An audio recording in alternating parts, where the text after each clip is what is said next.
Back outside the Imperial Hotel with Ross. Ross is from Middleton. He's an Alkington Blue. How good is it seeing City in Australia? Mate, awesome. Just being in the pub, Oasis on now in the background with the lads. Just absolutely amazing. There's quite a lot of Manchester Blues actually who come in the Impy, so it's just great seeing the lads. It's like that 2 hours back at home. That's how I'd sum it up, really. So it's like being in Mary D's, say, like before the game, because this is absolutely rammed. It's after the game, and there's so many people still here. It's 11:30, we've all got work in the morning. It's just like Mary D's, Lanky Fold back home, down in town on Deansgate, whatever. Yeah, it's great, mate. It's just like being back home. What do you think of the game? Standout performers? Standout performer. I thought Sterling had a pretty decent debut first half. Thought he did all right. I think, you know, your players like Silva just always put in a shift, but you got to give a shout out for Super Joey Hart, haven't you?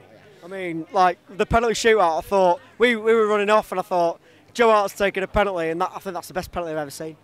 He just broke it in. He's like the opposite to Kolarov, because you know Kolarov was either going to break the net or knock it out the G, and Hart did it right, and it was as if he was pointing to Kolarov, saying, "That's the way you do it, mate." Yeah, well, someone chipped him early on, and then they tried chipping him again.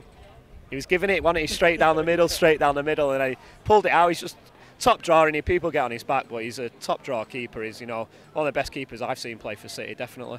140 seconds for Sterling to score his debut goal. How important is he now for City?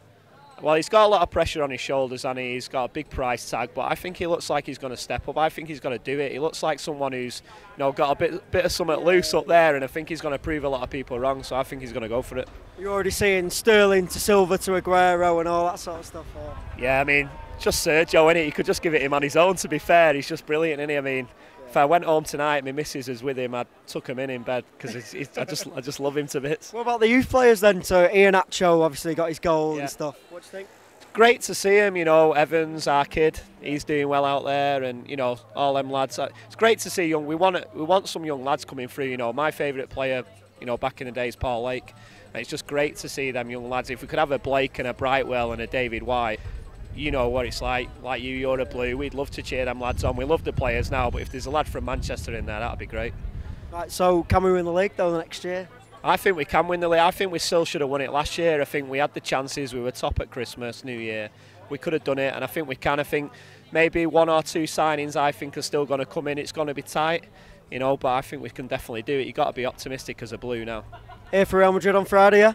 Definitely, mate. Here for Madrid. Here for the dinner tomorrow. Here for the opening of an envelope with City on it. So, yeah. So we're doing anything, basically. It's just an excuse, isn't it, this week? Training on Thursday.